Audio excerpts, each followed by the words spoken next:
Okay, so this is going to be a little bit different. Normally, it's just the intro and then my pretty head.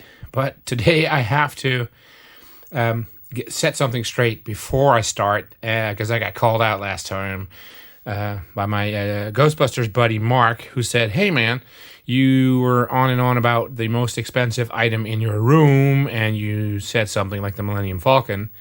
The item I paid the most for. I think that was what it was. And he said, like, well, that wasn't entirely true now, was it? And I was like, yes, it was. And then he pointed out to this beauty. And I'm like, oh, yeah, shit. But it's not entirely vintage. It's new. But, yeah, this is, in fact, the most expensive item in the room. It's the Ghostbusters Ecto 1 by Blitzway, 1/6 scale. And this thing is freaking huge. I'll just, let's see if I have something that I can put in front of it by comparison. Let's see. There you go. That's a TMNT, original classic TMNT Michelangelo in front. And yeah, this is actually the most expensive item in the room. The price I bought it for and what it's worth now is like, I think, double, triple even. It is insane. This is an item that will never, ever, ever, ever leave my collection. So with that set straight, let's roll the intro tune and let's get going.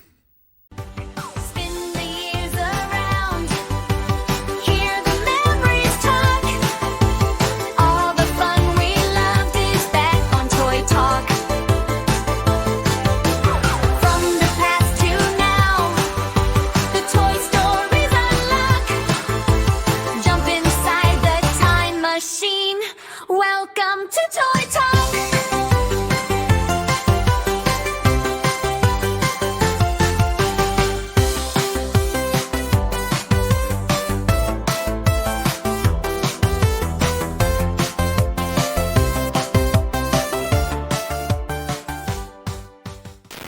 And through the miracle of clever editing, I hope, I'm back.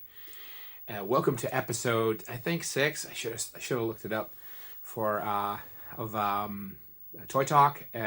First of all, welcome back, everyone. Well, everyone. It seems like I have a plethora of followers. I don't. There's like 2 or 3 people watching this, but I'm just enjoying the hell out of doing this stuff. So I'm like, why not? Thanks for the comments, for the feedback, for the conversations that they got started.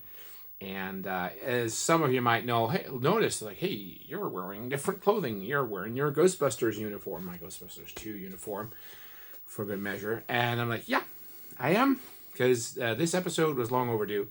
And I actually had to redo the episode because it was ready. But then Mark pointed out the Ecto, which you just saw. And I'm like, okay, if I edit it wrong, if I like put it in there now, it's going to sound a little wrong because I was talking about the Ecto as well in that podcast or in that episode. So I was like, okay, scratch, redo, wear the uniform, because this episode will be about the Real Ghostbusters. But first of all, a crazy week. I think it has been a fun week. It has been a very fun week. I didn't get anything new because of the No Toys Till Toy Zone challenge that I put myself in, which is the stupidest thing I've done in my life, I guess. But I did do it. I mean, I told myself, okay, no more online shopping. Save your money till the Toy Zone, and that's where I'll splurge or not. I don't see myself splurging with repeated offerings. Like, it's the same stuff on a rerun. It's like watching reruns at a certain point. You're like, I've seen it. But we're still gonna go. We'll be there as the Ghostbusters. If you're there, look us up, take a picture, have a chat about anything Ghostbusters. We love Ghostbusters. I noticed. I'm just gonna turn this screen off right here because I noticed that it's like reflecting right there in the back, which is really annoying. So yeah. No Toys Till Toy Zone. I do that because, I went kind of overboard lately. I mean, I bought this entire huge stack of mask from Retro Yuri. I bought an X-Wing fighter. I got a lot of G.I. Joes. I pre-ordered some stuff that's on the way. I caved and I got the Loyal Subjects Gem of the Holograms dolls. I wasn't going to, but then I was like, if I don't do it and they are good, I'll have to buy them like on the secondary market for like way too much. I'm like, okay, play it safe, order them. They're on their way. If I don't like them, I can always sell them. So, but that doesn't count in the No Toys Till Toy Zone challenge. The No Toys Till Toy Zone challenge. This is going to break my tongue at some point. Is all about not buying anything online till the Toy Zone. So, no Vinted, Marktplaats, eBay, which usually I do buy stuff off because it's easy. And I saw in another, I wouldn't call it a podcast, but it's like a YouTube episode, and they call it a podcast. Mint in Mind and Ed's Retro Geek Out. They, I think one of the guys said like, yeah, we're being spoiled because there's so much, and I'm like, yeah, that's true. We are. It's all available. It's nothing new. There's no excitement anymore, and I'm like, I want to slow down, enjoy what I have, which is, quite frankly, a lot. I mean, most of y'all would have seen a room video at some point or other. I have a lot of stuff that I just really enjoy. I can sit back and relax and just soak it in. I'm like, Andre, trying to get a little bit more appreciative of what you have. Stop just all the binge buying, which it feels good, but drains the funds like no other. So I'm not going to buy it. Nice little bridge to the Mint in Mind, keep it fresh, Hello Fresh Retro Geek Out thing. Sorry, I forgot the name. There was a comment there, which I want to touch on a little bit, because there was a comment during that live stream, and someone said, because the guys were playing the nostalgia card pretty hard. Yeah, it's nostalgia this, nostalgia that, nostalgia, which a lot of YouTubers do. We all do the nostalgia card. And there was this one brilliant comment that said something along the lines of, nostalgia has been replaced with competition. And that comment also said, you guys just follow whatever, in this case, Froggy Flips enjoys, and you just follow it along. And that's how the trends are born. It's nothing. It has nothing to do with nostalgia. I actually commented on it, like, yeah, I have to agree with that. I think Ed or Vince, or both, because I wasn't really paying attention, did touch upon it, like, oh yeah, it's interesting, and then they left it. So I hope you do roll back to that, and because that's really something interesting, instead of just talking about what toys you found. It's also good to be an adult every now and then and just talk about the subject at hand and the issues at hand, because I think that's what's going on. Because when I see the insane amount of bootlegs, here we go again, being sought after, oh, these are so insanely beautiful. I'm like, is that really what you feel, or is it because a lot of people say it's awesome, it's beautiful, and now you're gonna go like, yeah, it's awesome, it's beautiful. I caught myself doing that last Toy Zone.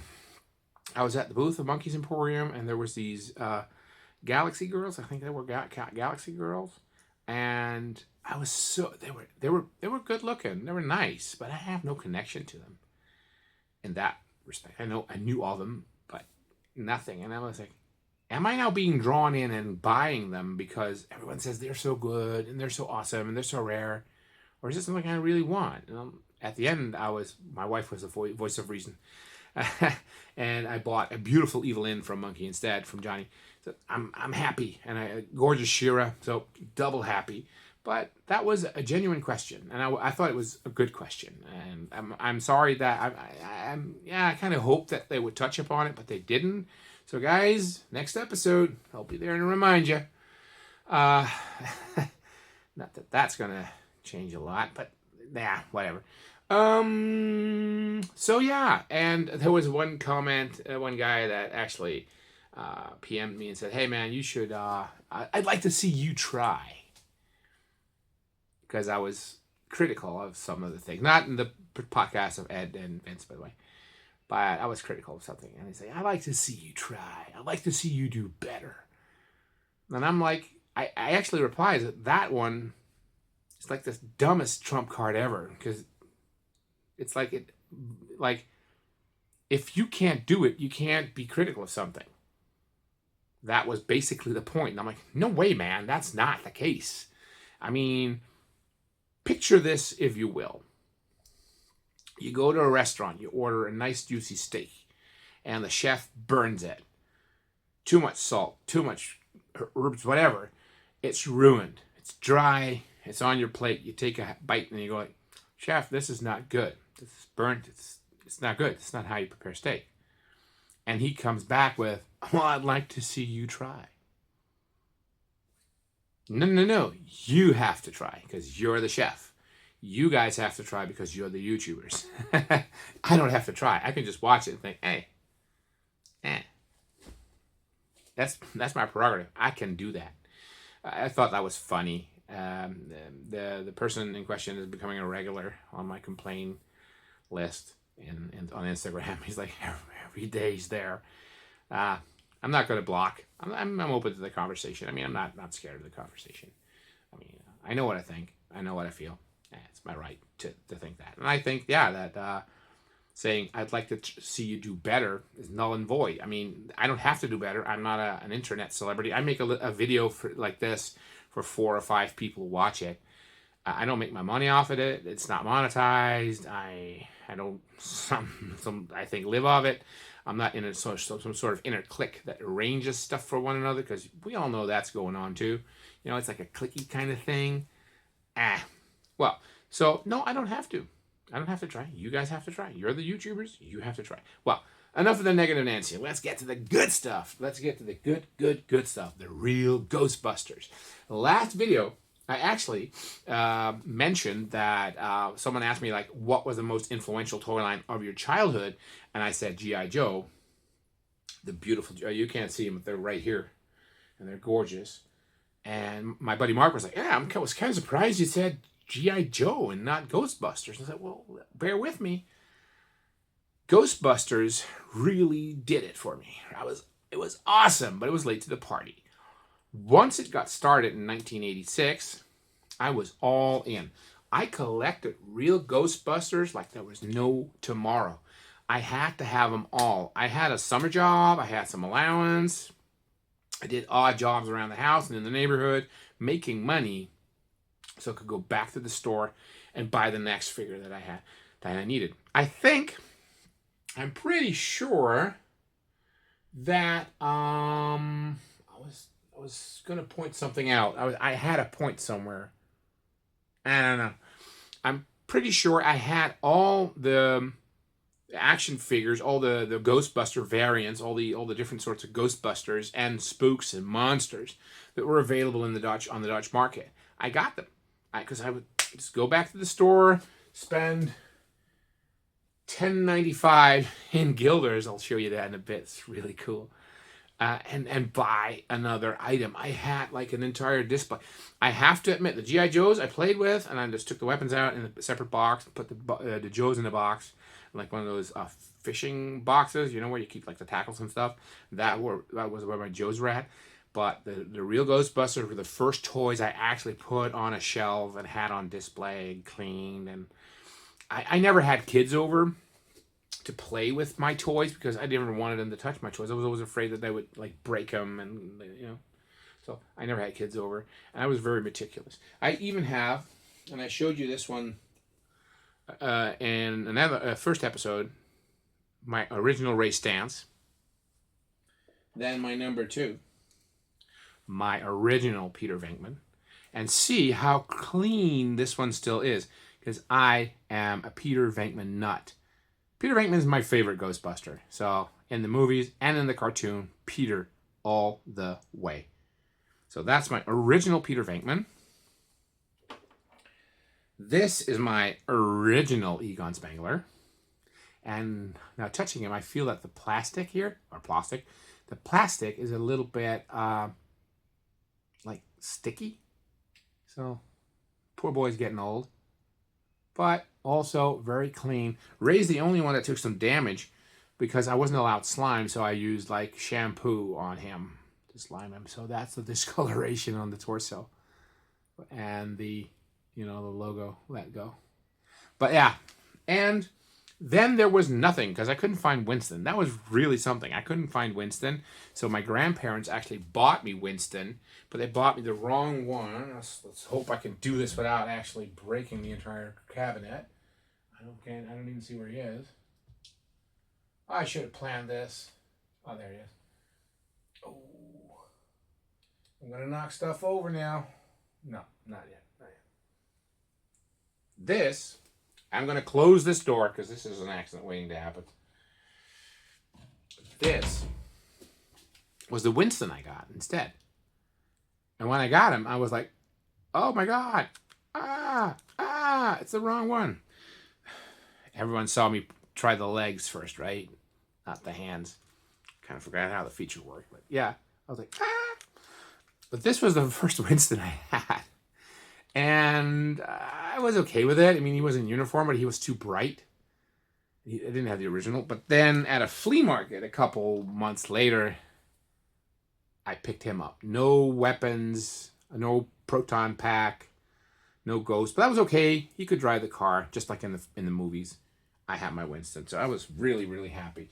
And from there on, it just evolved. I got everything in here. Well, these are not all my originals, but some of them are. Not all. I even have like the Blitzway ones right here. I'm not going to take anything out, guys. This is just an accident waiting to happen. This is a gorgeous piece. Look at this one. See, I knocked Wild Bill off. Shit. Okay. But this is a gorgeous piece. This is something I bought at Hendrick Collectibles a couple weeks ago.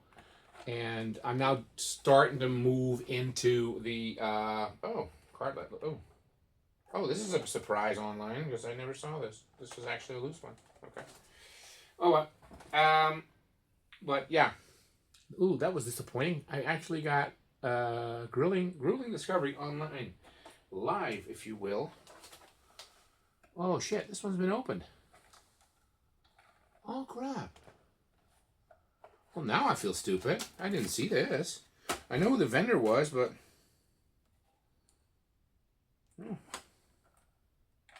Oh, sorry. I'm sorry if I'm a bit like, but I feel cheated now. Check it out. The thing's been opened. I bought this as sealed on card. Fuck. Oh, well. Well... No need to be careful with that one anymore, I guess. I also got some of these. These are the small, the ones that were released for Frozen Empire. No, for Afterlife. They really fit well with the Real Ghostbusters theme. Same amount of articulation. So I just bought a set and unboxed them. And this is also pretty cool. And some of y'all, the older viewers might know this. This was actually available at HEMA. And it was an entire set of stuff. I know Mark has a lot of it. I only have this and like a notebook. But amazing. And it's Ghostbusters 2. I'll get to that in a bit. This is Ghostbusters 2 and it was amazing. So yeah, I got a lot of stuff. I also get like, I got some bootlegs. Oh yeah, these are ugly. These are ugly. Like the Juxa ones. It's Argentinian. Oh, I will pick this Peter up too. See, these are ugly. I just said bootleg, didn't I? Well, technically, they're not because they were made, and they did have the license and the molds for Kenner to actually reproduce these, but as you can see, they're all wrong color wise, and this is their race stands, wrong color, wrong uniform color, and it just feels, the plastic is not the same. But I got them, and they're fun. And why did I get them? Because you don't have any nostalgia with them. Because it's Ghostbusters. You know, it's Ghostbusters. And Ghostbusters, for me, are the one exception. You know, the one exception to the rule where I say, hey, if I didn't have it as a kid, I'll still want it because, damn it, it's cool. Something like this, for instance. This is pretty awesome. I got this from, what was it? Ghost Labs? The Terror Tub, which is just the the bathtub from Ghostbusters 2. I'll get to Ghostbusters 2, don't worry. And it's just a custom thing, but it fits right in. Even the like the artwork here, it just screams the real Ghostbusters, right? It just does. So it's pretty cool. Where was it? Where did I take it off? I think I took it here, right? So I'm gonna get. I don't know where I took it off. Probably there. Fine. It is where it is. Okay, so Ghostbusters, and why was it so important? Because it was in my life for a long time. It was in my life when I needed it the most. Because I got bullied a lot as a kid, got teased a lot as a kid, and Ghostbusters was like a comfort blanket. These were ordinary guys doing extraordinary things. That's why I love dressing up as a Ghostbusters. That's why I have a proton pack, and even with it being insanely heavy, I still like to carry it around and be a Ghostbuster because it's cool. So, that. And when the first movie came around, there was no merchandise. Then the cartoons started, and we got stuff like this, like we all know these. The Dutch viewers know these, right? These Ghostbuster comics that were at the supermarket and you brought home, and they had these stories and like these personnel files in them, and I just, took it all in because this was amazing. These are my originals. These are the ones I had as a kid, by the way. These are actually the ones my mom bought me. I think my name's in here somewhere because I actually marked them because I was afraid that others would yeah. See, I actually scribbled in there. That was my old address, my old phone number. But I just was afraid that I would lose it, so I just put my address in there so people would. Yeah, same thing here. Yeah, like if I lost these were so important to me as a kid that if I felt that if I had lost them, I should at least do my very best to get them back. Gorgeous. I love these, and I actually do read them from time to time. So yeah, and then Ghostbusters 2 started. I was kind of accepting that the cartoons were all there would be at that time. It's like, okay, it's fine. And then Veronica Maimans, we all know it, they showed like these previews of summer blockbusters. And all of a sudden, the montage for Ghostbusters 2 came on. Completely out of the blue.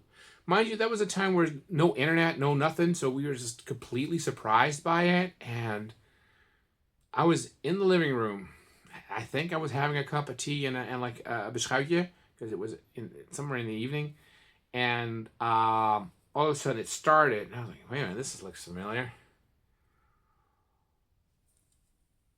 And luckily, the VCR was recording because I was actually trying to record a show that was after the previews, so I had that on tape, and I just watched it over and over. And I went to the kitchen. I was my mom, there's going to be another Ghostbusters movie, and I was totally in. I tried to get the soundtrack, which wasn't even released yet, but I tried to. I got the poster somewhere from like I think a Hitkrant or something, and just studied it, and the new packs, the slime blowers, and the new colored uniforms, and I don't have anything Ghostbusters 2 here, do I? No. No, there's a poster right there, but that's on the other side of the room. I'm gonna tilt it around. So I was ready for it, and I just started absorbing it. And by that time, I had all these vehicles, and the Amiga game came out. The guys got lowered into the sewer. I had no idea what it was about because I hadn't seen the movie yet. But I just replayed that with my toys, with the Ecto 2, which is right there somewhere. Yeah, the helicopter, and then hooked up to the Ecto 1, and I lowered it into the the sewers, and I get the slime and play the game. It was crazy, crazy. The game was hard, so I didn't finish the game before I saw the movie, so I was not spoiled. I didn't know what was going on. And it was insane. It was good, good, good. So I absorbed it, and I just took it all in. And then the movie came, and I was blown away. Ghostbusters 2 is still my favorite movie of the Ghostbusters franchise. I know everyone considers 1 to be far superior, but the feels with part 2 are just insane. And yeah, that's the Ghostbusters journey. And that was hooked. I was hooked on Ghostbusters ever since. I never let it go. Of course, there's the ebb and flow of things, but there's always been Ghostbusters. And then you get like, and then you want like stuff like this, like this is actually the game Spokeslots, but just in Ghostbusters theme, Real Ghostbusters. I got this, and stuff like that just kept pouring in, and there was no end to it, and it was amazing. And let's just check this out. I found this. This is my Ghostbusters floppy disk for the Commodore 64. And it was,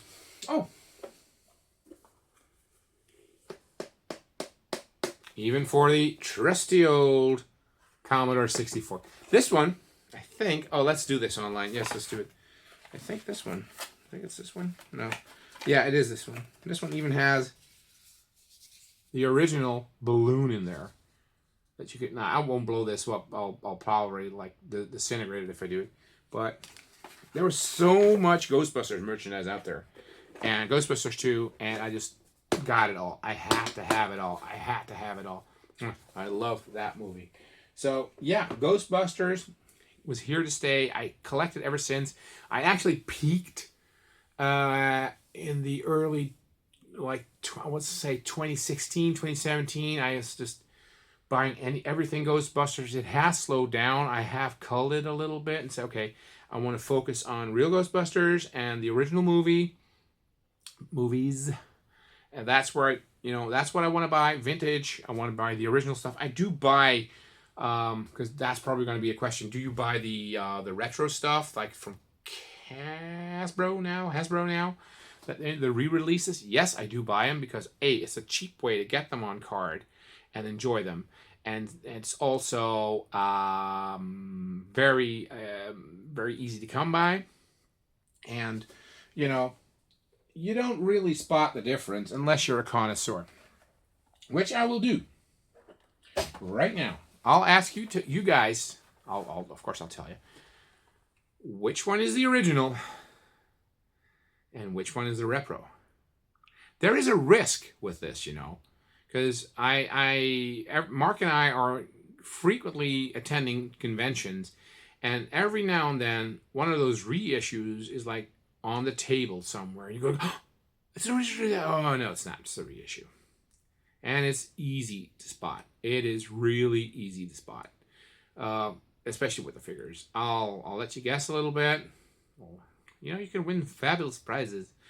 Probably not, but it'll be good for my sponsors. Like and subscribe. No, don't do that. It's easy to spot. I know, Mark knows. A lot of my guys from the Ghostbuster group, they won't fall for it. But I can imagine people coming home with something like, hey, look what I got. I got an original. No, you didn't. Yeah. Okay, so which one's the original? I'll help you. This one is the original Ectoglow Winston. This is probably one of the more expensive Ghostbusters items I have too. This is the reproduction. It's very easy to spot. Just look at the top corner, the red 4. What is it? 4+. Dead giveaway. This one doesn't have it. Then, of course, the back. See? The reproduction in the original. And, at least I experienced it that way, the originals really glow in the dark still. This one needs a little help. At least mine does. I mean, I'll put it under the lamp for a bit and see what he does in a bit. But yeah, this one needs a little bit of help. This one is just easy to.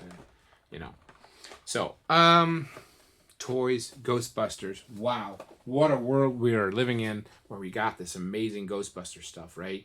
I love it. I'll wrap it up because I'm kind of done and I'm thirsty and I want to watch a movie, play some video games. I'm kind of done with the day. Yeah. So I'm just going to finish it up. I'll wrap it up. Tell you what, I'll wrap it up with a little shot of the entire cabinet just to go past every Ghostbuster figure that I have. Show you some of the good stuff. Tongue-tied there. And thanks again for watching. Okay, that was dumb. That was dumb. That was seriously dumb. Thank you all for watching. I'm not going to edit it out, though, because I'm not like that. I'm not going to be like, I didn't see that coming. I know I got tongue-tied. So thanks, everyone, for watching. See you next time, and you know who to call. Well, the Ghostbusters, Dutch Division, my team. So thanks, guys. Thanks and bye. Is that a thanks, buys?